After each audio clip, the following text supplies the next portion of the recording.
Good evening. Welcome. Hi, guys. Thanks for coming. Wow, we've done this in other places, but we've never done it here. And I'm really excited to be here on this Tuesday night.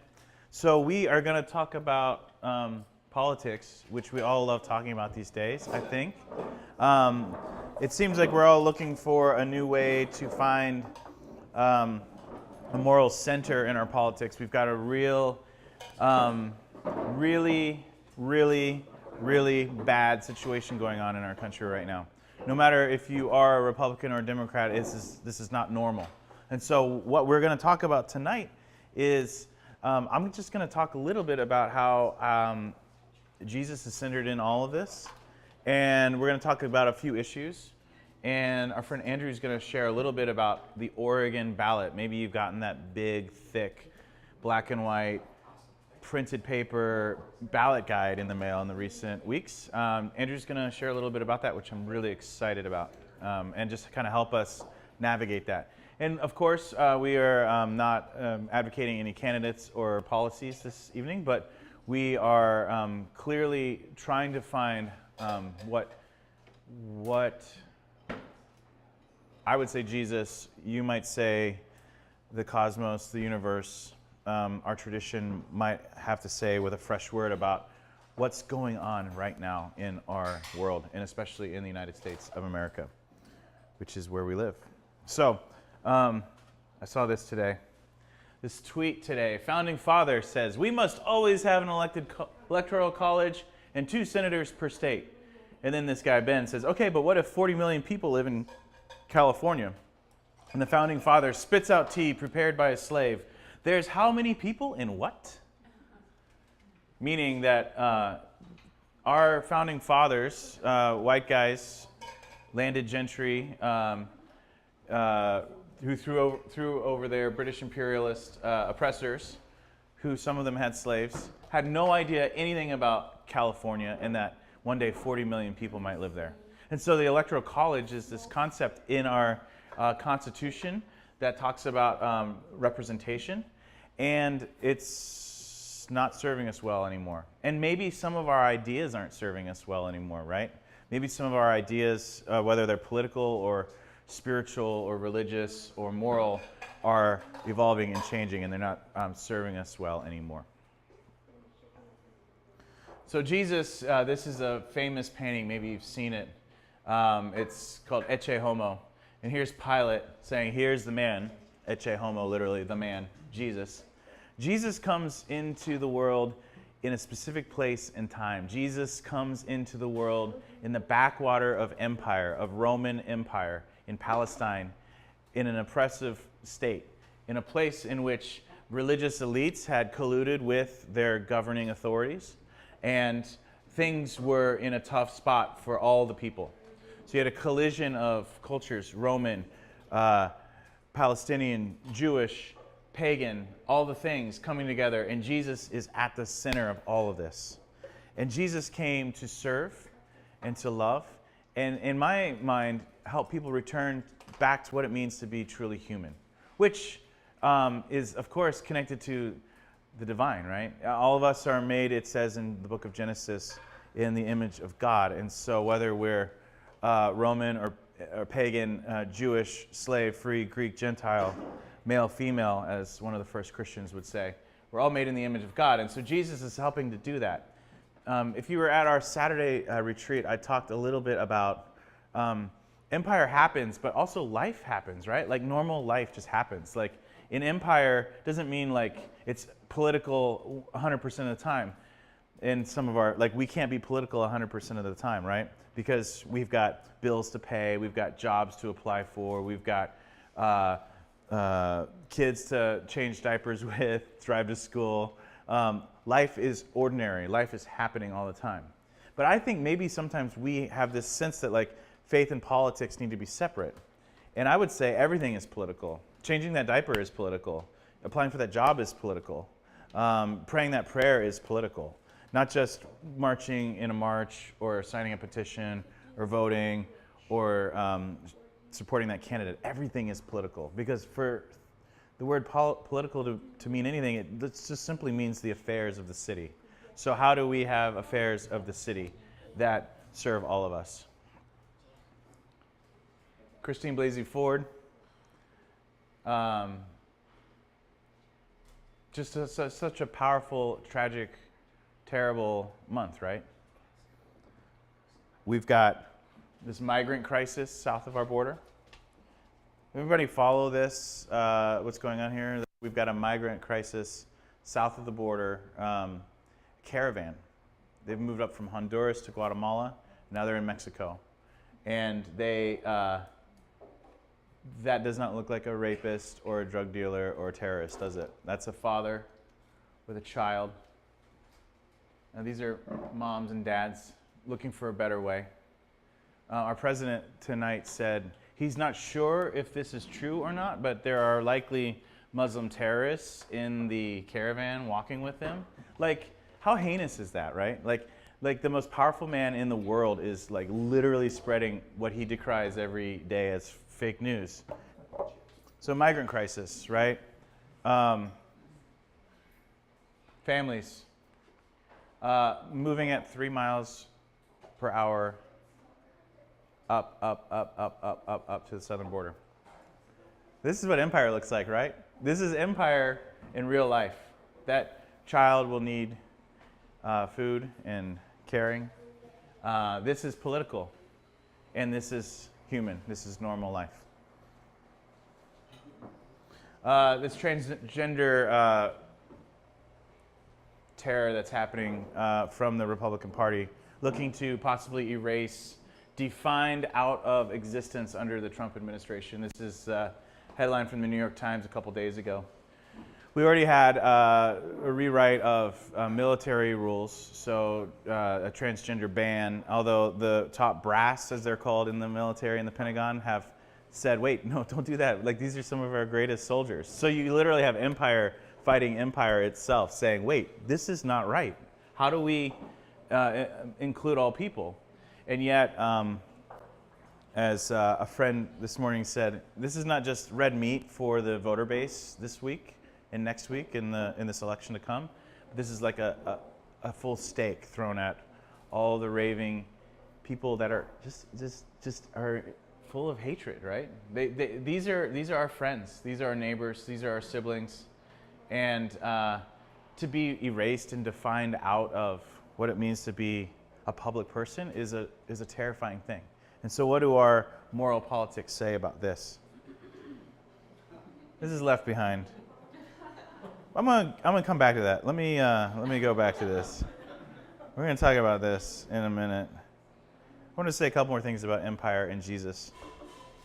If you were here on Saturday for our retreat, this is kind of a bit of a retread, but does anybody know where the word evangelical comes from?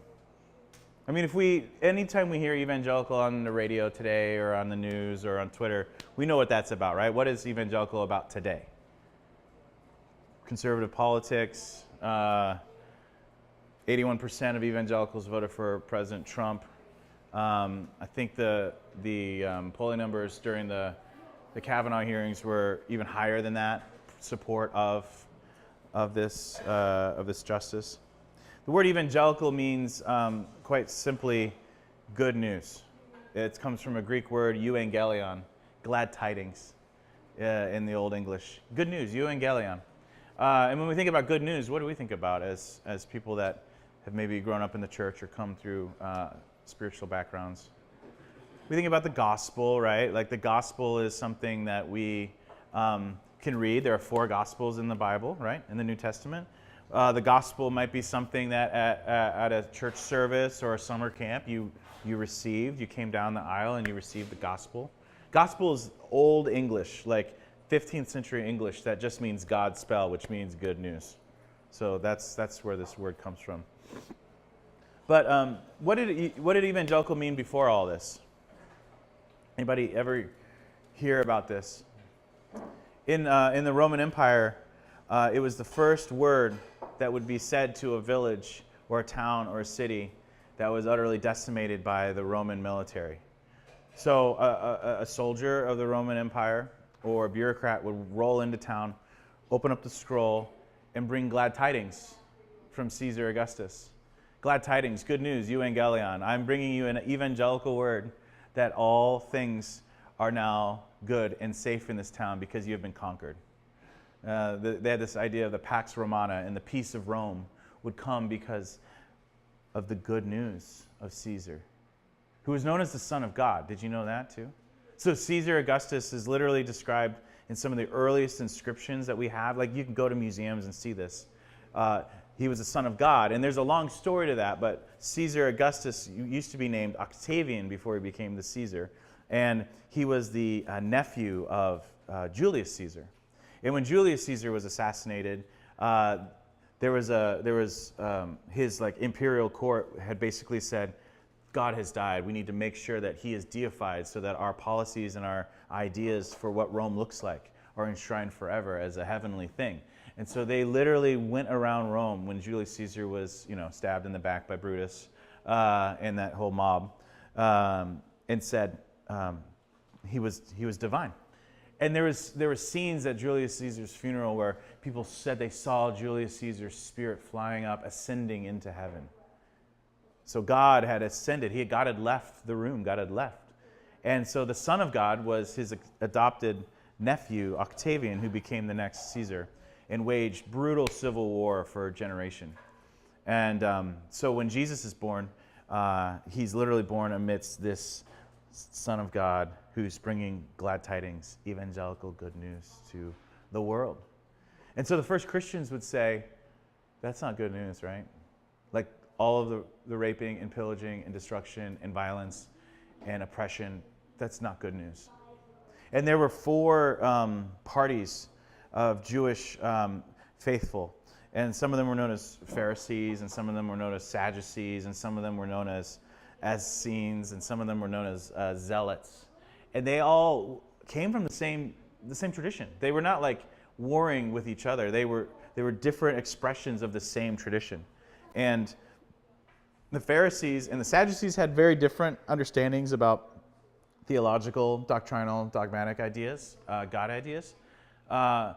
But they had also very different ideas about how they would work with their imperial overlords. And so the Pharisees were, in essence, kind of like the Bible-believing evangelicals of our day, evangelical Christians.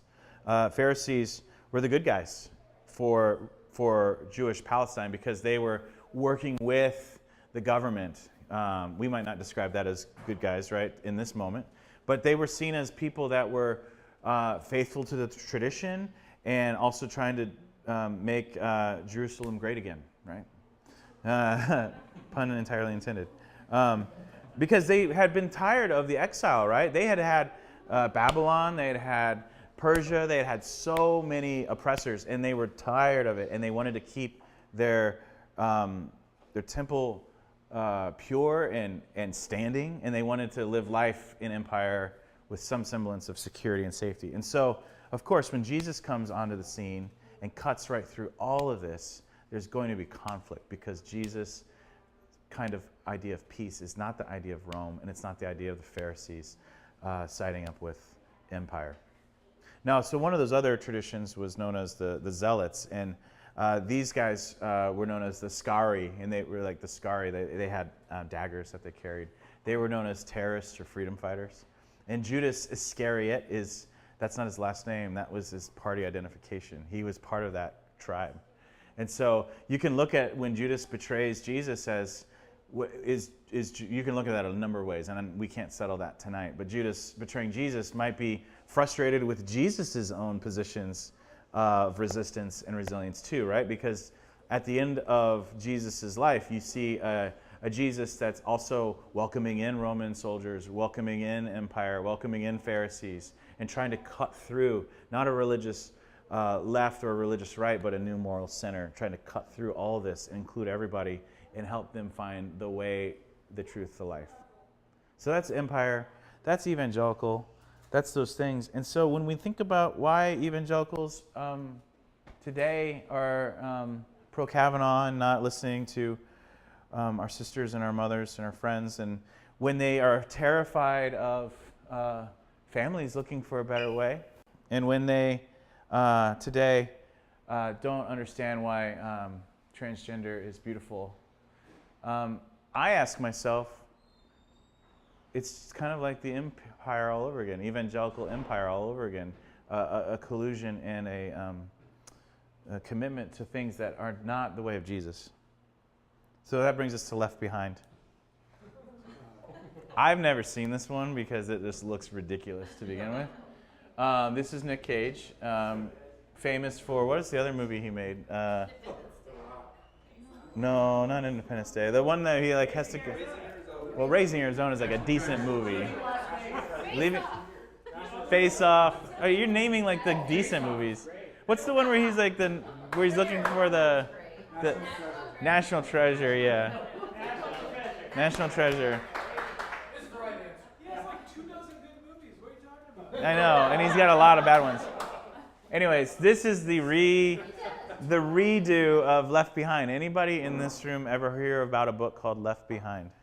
Anybody ever read it? Anybody? You can admit it's a safe place. Left Behind. Left Behind. I think that we've gotten into our current situation because of Left Behind. Left Behind religion has this idea that at some point the rapture will happen and the good Christians will be raptured away, and those that have like not been good will be left behind. And then those others that are never going to be Christians have definitely been left behind. And so war and violence and all kinds of chaos breaks out. And then there's this... And it's okay that it does. Yeah, and you're safe anyway? because God, it's okay it does because God's at work in it. God's at work in taking people away from their families and taking them to heaven. And God's at work in... what's funny about Left Behind is that when you read the book, it's about this Russian overlord that's like influenced American politics. It's really interesting if you think about it today. It's crazy. Like it could happen here maybe. But Left Behind religion is this idea that the rapture is going to happen and all hell is going to break loose. And we have got to get right with Jesus because we want to make sure we get on the second bus that gets us to heaven later, basically, right? It's not, well, we've already missed the first one because the first one's, we've been left behind. We missed the bus. Who's on the first one? All the good Christians. Yeah, you're so, it's so good that you don't know anything about this. You're like so like, yeah. What? Just YouTube. Last chopper out of Saigon. Oh my God, that's going to require something stronger than... So Left Behind. Left Behind. That theology is actually not in the Bible. That's been read into the Bible. That theology of the rapture and the apocalypse is this idea of like God like sending fire and brimstone and all of us burning up and not surviving it, was started in the 1890s by these British evangelicals. They didn't even call themselves evangelicals. They were called Brethren.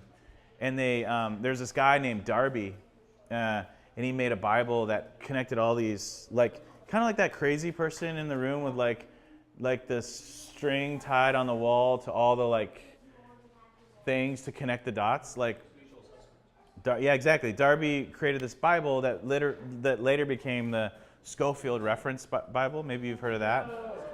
Thompson Chain Bible, Schofield Reference Bible. So from 1890 to like the 1920s and 30s, this movement arose where uneducated Christians were freaking out about the end times, and a guy later named Timothy LaHaye, who was a pastor in San Diego in the 50s after World War II, became really interested in this teaching, and he also became really interested in the governor of California later in the 60s, who was named Ronald Reagan.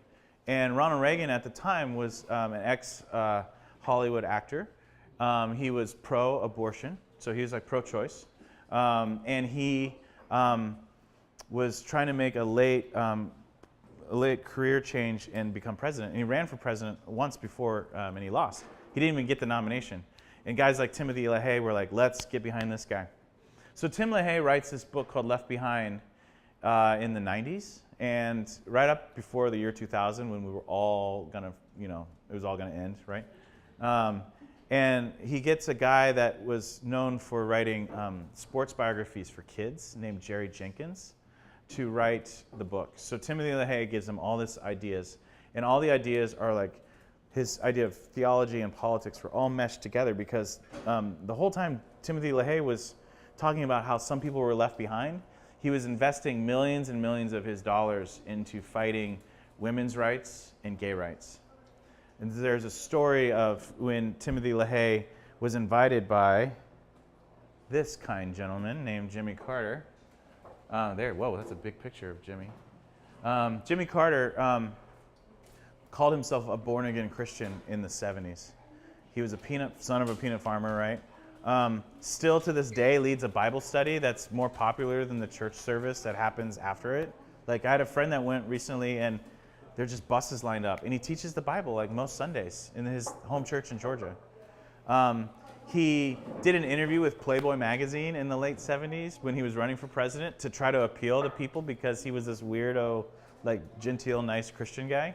And he talked about how he had sinned in his heart a couple times. Like, he's like a really like great guy, right? Like, so he wins the presidency. This is at a time after Vietnam, after Nixon, where like the presidency is just a total mess of it, shambles. And he wins the presidency. And we don't know what's going to happen with this guy, Jimmy Carter, right? So he invites some pastors to a prayer breakfast, and Timothy LaHaye's on the list. And he shows up, and this is in like 1980. And Timothy LaHaye sits down at breakfast with him and says to him, why do you support gay rights, and why do you support women's rights? And he was specifically talking about the Equal Rights Amendment, which was an attempt to enshrine in constitutional law equal pay for women. Sounds like a terrible idea, right? I mean, it's like a basic human right that women would have equal pay. And Jimmy Carter says, well, this is not just gay rights or women's rights, this is family rights. This is about, so he's trying to like broaden the conversation out to say, this is actually good for just American families in Georgia and California, where you're from. And Timothy LaHaye, this is 1980, leaves, and he has a couple other pastors with him, and he prays outside the White House on Pennsylvania Avenue, and he says, he's praying to God, and this is a quote, and I'm paraphrasing the quote, we have got to get this man out of the White House. And so the moral majority is born. He hooks up with a guy at a Liberty University named Jerry Falwell Sr., and they start the moral majority. And the religious right is born. And now we have Donald Trump. Tim LaHaye left behind millions of dollars. For me, it's garbage, right? Because you've got a teacher telling us to get ready for the end of the world while he's like funneling millions of dollars into taking away human rights from our friends and our neighbors. The one last thing I'll say about Left Behind is Jerry Jenkins, the guy that actually wrote the book, also made millions of dollars. And he poured it into a college in Chicago, a Bible college called Moody Bible Institute.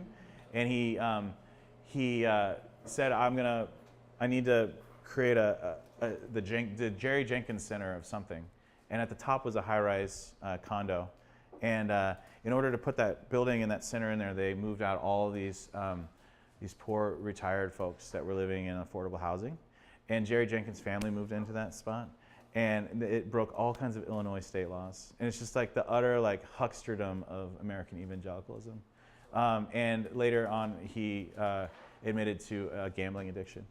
So we've got these like core, I think, not unrelated problems, right? Fear, anxiety, shame, projection. And I think that's how we've gotten here.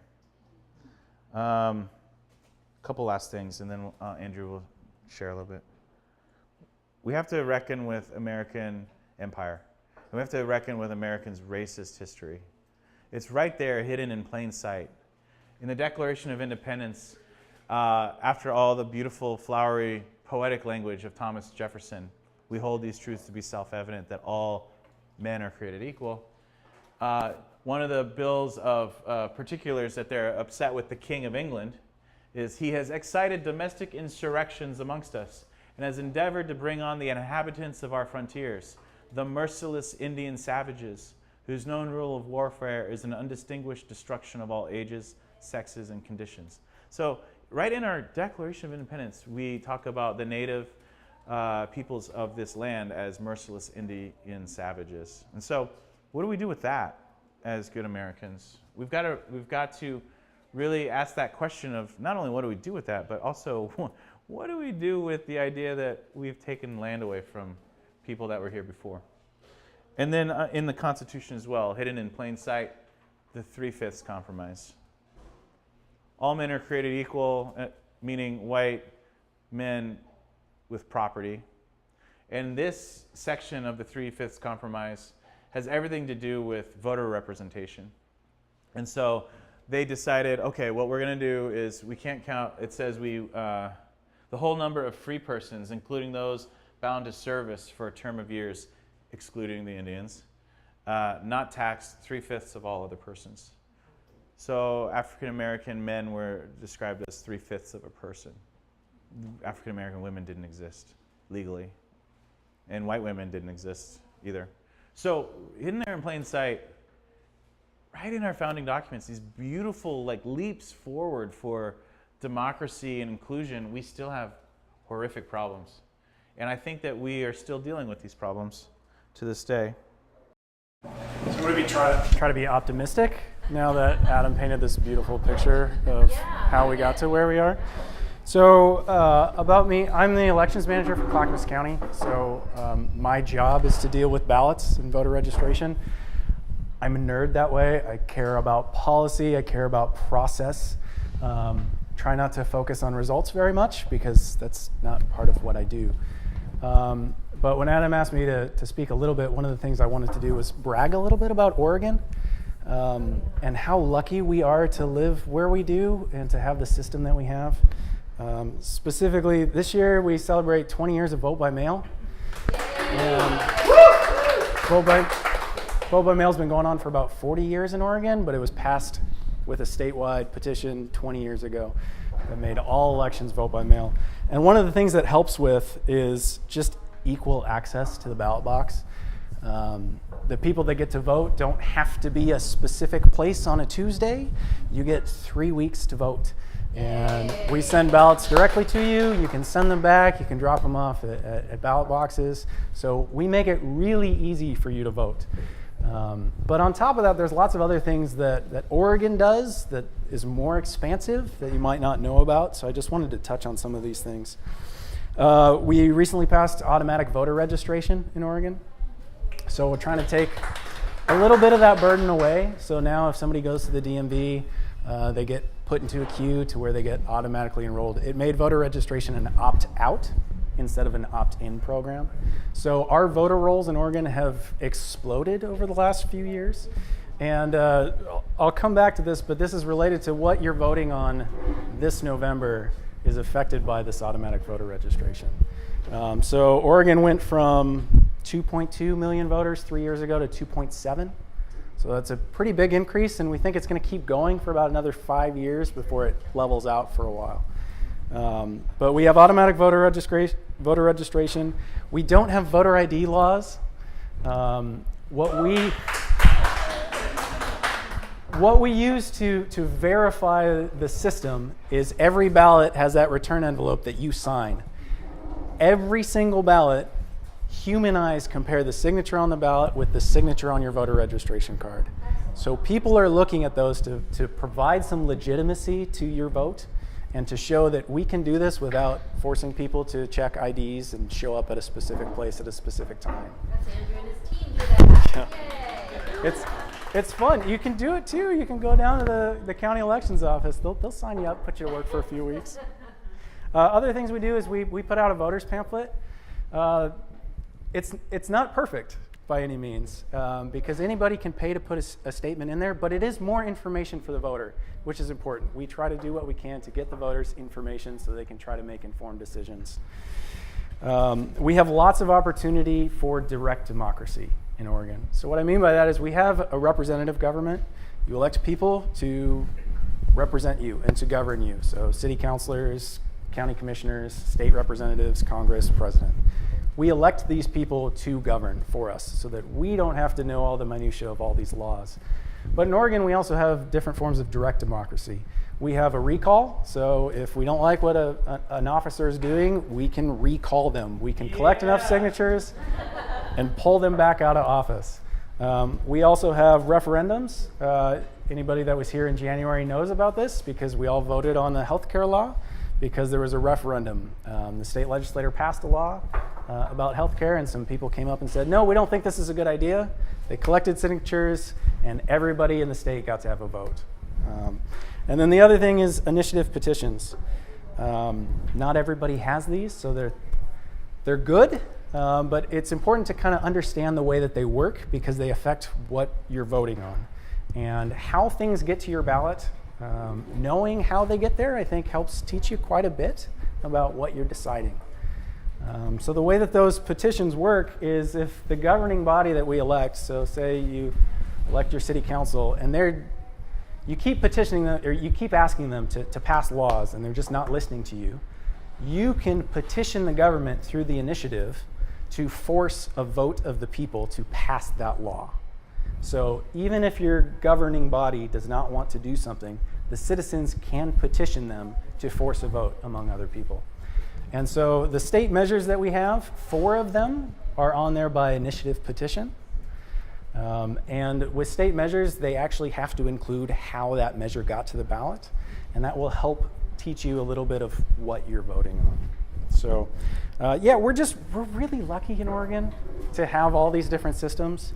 There's lots of academics that are studying democracy, representative governments. Oregon is always up there in the top in voter turnout, in participation. We're the easiest state to vote in. And so it's just, we get really excited. And it's nice to work in a system where we're trying to let everyone have a voice and to actually facilitate the people having a voice in government. So the initiative petition and what's on the ballot this election. There are 5 state measures. And when you read your ballot, there will be little lines underneath that tell you how they got there. Measure 102 was referred to the people by the Legislative Assembly. And without getting into all the weeds, because I can talk about the specific procedures all the time, but there's really 2 main sets of laws. We have statutes, Oregon Revised Statutes. So that's the laws that the legislator can change anytime they want. That's how we got automatic voter registration. They just decided, let's change the law and put that system in place. There's also the Oregon State Constitution. So the legislator can't change the Constitution. Anytime they want to make a change to the Constitution, they have to refer it to the people. So Measure 102 is one of those situations where they wanted to make a change to the Constitution, so they have to refer it to the people to vote on that. The other 4 are by initiative petition. And I just wanted to give you a little context without getting into the specifics of these bills, of what it took to get these bills on the ballot. Like I said, right now there are 2.7 million voters in Oregon. The way that these percentages are built for a statewide petition, it's based on the number of people that voted for governor the last time the governor was elected to a full term. So to change a statute in Oregon, you have to collect the signatures for 6% of those people to qualify to the ballot. Now, remember with automatic voter registration, our rolls have gone up quite a bit. So to change statute, I looked this up, 6% of the people that voted for governor in 2014 was 88,000 voters. So they had to collect 88,000. The city of Portland has 438,000 voters. It's not a big number of people. So this is a good thing. It makes it easy for the citizens to petition their government. It makes it easy for people to get something on the ballot.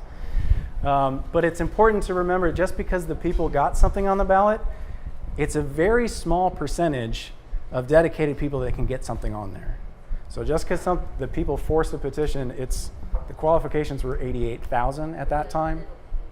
Yeah, and then for the amendment to change the Constitution, it's 8%. So it was about 110,000. 8% of the people that voted for governor 4 years ago. So we have a lot of power to get things on the ballot, but it's important to know how these things get there and who the people are that are putting it on there. Yeah, go ahead. And how much does it take to get volunteers out to get signatures for the So it could be completely free. They don't have to pay circulators. They can pay circulators. It's really the only thing is Hey, if. Andrew, what was that question? How much does it cost? Yeah, how much does it cost to get something on the ballot? Really, it's free. It takes the effort of people. They have about 2 years to collect these signatures. So if a very dedicated group of people, less than a quarter the size of the city of Portland, wanted to put something on a statewide ballot, they can. They just have to go out there and do the work. So let me bring this up. So that's, yeah. Anybody can, yeah. So now the voters pamphlet I wanted to touch on. I'm sure if you guys got your voters pamphlet, it's huge. It's ginormous. And just to talk about the procedures for that, anyone can file an argument. Arguments are not fact-checked. We can't fact-check all this stuff. Basically, you show up and you pay a fee or you provide a lot of signatures from a petition, and that argument goes into the voters pamphlet. And so there's an argument there that somebody supplies, and then there's a little statement at the bottom saying who furnished that argument. So there's some tools there for you to look at to see who is trying to convince you of something, one thing or the other. But just because somebody filed a statement doesn't mean that statement's necessarily true. Just because somebody paid for an argument in the yes column doesn't mean they're not actually arguing for you to think no. That's happened a lot lately, where people will put them in the opposite category, because a lot of people that want to vote yes on something will only read the yes arguments and not the no arguments. So it's important to just remember to take all that stuff with a grain of salt. Read the statements at the bottom, see who furnished them, see how many there are, read the organizations that are there. So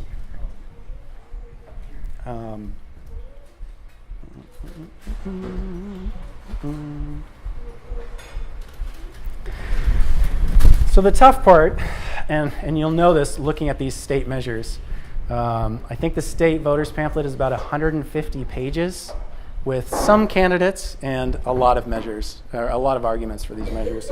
Some of these arguments had 60, over 70 arguments on some of these measures. And so you, as a regular voter that doesn't deal with laws and statutes, you're asked to try to weigh in here. And so how do you make an informed decision? The best thing that I could tell you is to read the text. One of the requirements of a state measure is we get to put result of yes and result of no on your ballot. That doesn't happen on local issues. You'll see that, I think everybody in here is probably also voting on a metro measure about affordable housing. That measure on your ballot looks different than the state measures. So the state measures, you get a result of yes vote and a result of no. Those things are argued about in court, the specific wording for those. But the best thing you can do is read the ballot text. And then I would encourage you to go out there and find some publications that are able to editorialize. Read what they have to say, read their reasoning and their arguments. Find something that you agree with, find something that makes sense to you. You'll learn these organizations that you think that you can trust. Read the ones that you disagree with too, because that will really help you realize, okay, well, it'll solidify what you believe. You don't want to don't put yourself in an echo chamber where you're just hearing what you want to hear. You want to hear the other side too. We're at the point where all the ballots have gone out, so there's a lot of these endorsement sections that are out there. OPB does a good job of providing things from both sides, but the Oregonian put out their endorsements on the measures as well as candidates. Willamette Week, Street Roots put out information. I'd encourage you to check a variety of sources, and really you just have to read it. Because when you get into the details, you'll see there's lots of quotation marks because there's very specifically defined things in these measures. So you want to definitely give yourself as much information as you can to try to make an informed decision. The candidate statements in the voters pamphlet are a little more straightforward. They're still not fact-checked, but they're provided by the candidate, and you don't have to deal with 8 different things on one person. So you can see what the candidate wanted you to see about them. But again, just that voters pamphlet information is optional for them. They can put it in there or not. but try to find as much information as you can. So those are just a little bit of the overview of how things get there, and it can tell you a little bit more information. It's one of those things, if you really agree with the way that your local government is operating and there's a petition out there that's trying to suggest something else, the easiest way for a lot of change is for the governing body that's elected to just change it. So if there's a petition, it means that governing body did not want to make that change, because that's by far the easiest and cheapest way for everybody. So just remember that stuff, and how things get to the ballot really will give you some clues on what those changes really are and what the people behind it are intending. So, yeah. That's great.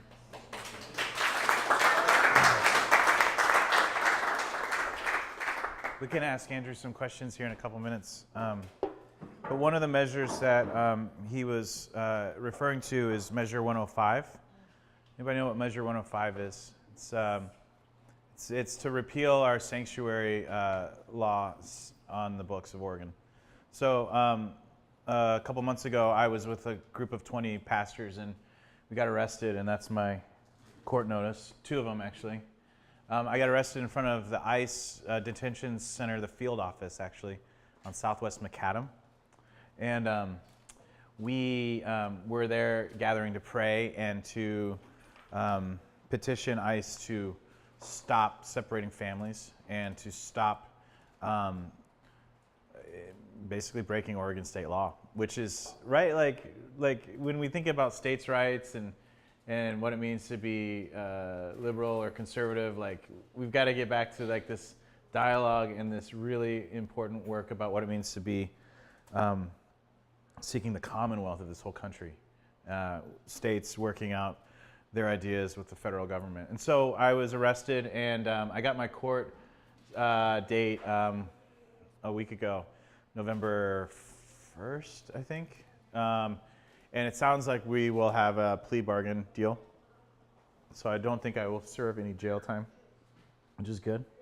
But in part, we were doing that because we were protesting this ballot measure, Measure 105. And the group that put that ballot measure on the ballot is called Oregons for Immigration Reform. That sounds lovely, doesn't it? Oregons for Immigration Reform, like I'm for immigration reform. But these are folks that had petitioned, as Andrew described, to get the ballot measure on our November ballot. And so what they are fighting for is to repeal Oregon's sanctuary laws, which have been around for how many years? Almost 40 years. So sanctuary laws mean this.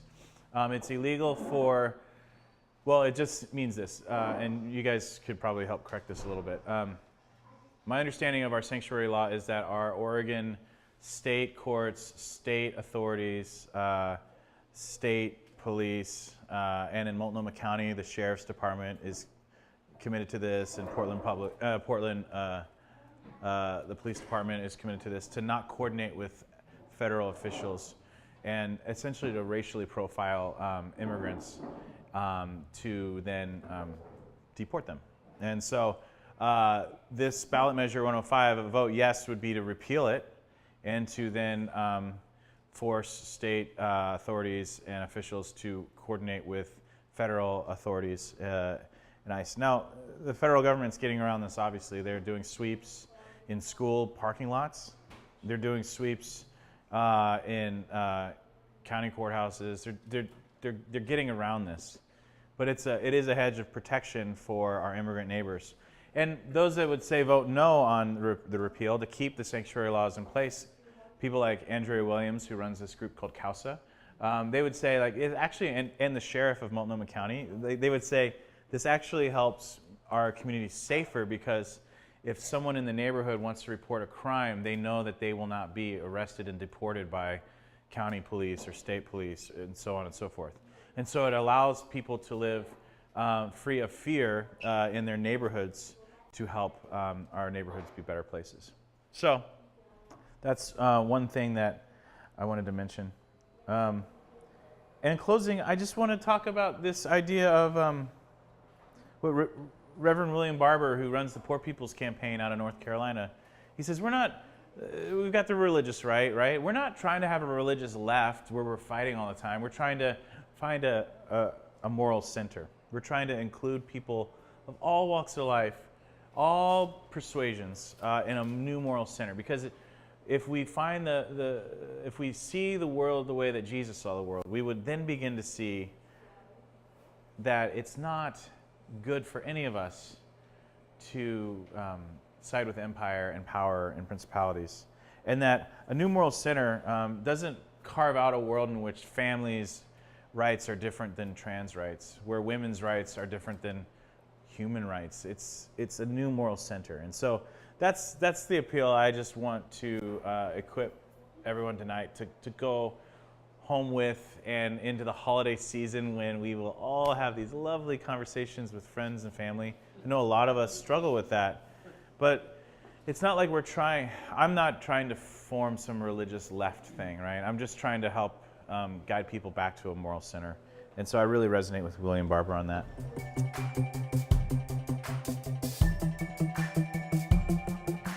If I can say just anything tonight, everything we do is political, right? It's not like, everything we do is spiritual. So like, we're having a Bible study in a bar, right?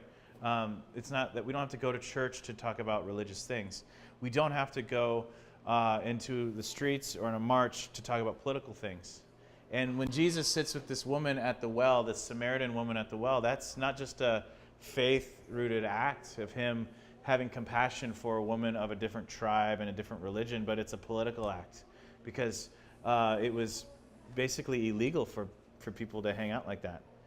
We have rules and laws in our country that are legal, doesn't mean that they are moral, right? And so everything is political, and as we go into this election date coming up, which it can happen tonight, right? We can vote tonight. We just have to remind ourselves that it's a long journey, and every act we do is political. And that doesn't have to be overwhelming. I actually find that to be liberating and freeing. That it's not just the ballots, the party conferences, the conventions, the marches. It's everyday opportunities like this. And so if you have any questions or looking for more ways or books to read or podcasts, we're here for that. I'd love to share those as well. Our next public theology is November 20th. Doors open at 6. Program will start at 6:30. And we'll see you then. Thanks.